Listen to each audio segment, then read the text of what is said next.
दुःखी आहे लय. का तुम्ही वेळेला लग्न करत नाही म्हणून. वेळेला लग्न करायला पाहिजे. बघ मी 16 वर्षात लग्न केलं. उद्या तुम्ही 35 लग्न केलं, पोर 40 झाल्यावर पोरग चालायला लागल्यावर तुम्ही आला का ठेवून. अरे करायचं रे मम्मी, कधी करायचं. चांगलं चाललंय का आमचं आयुष्य सिंगल. काय आयुष्य चाललंय हा. माझ्या आयुष्याचं काय. मला काहीतरी आशा आहे पुढे नातवंडांची, रिलॅक्स होण्याची. लग्न झालं तुला नातवंड खेळवायची म्हणून आम्ही लग्न करायचं. हा करायचं.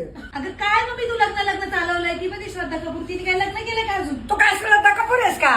करिअर पकडून लग्न प्रपंच करावं लागतो. 40 बाळ होणार आता ते 10 वर्षाचं झाल्यानंतर त्यालाच कळणार नाही काय की माझा बाप आहे का ह्यो आजोबा आहे. हा नको तो नको, हा नको तो नको. 20 गेली 30 गेली 40 सुरू झाली. आत्ताच्या पिढीने काय करायला पाहिजे, कुठं शोधायची पोरं, बघायचं तुम्ही. आला ना कशावर? जमाना. कशावर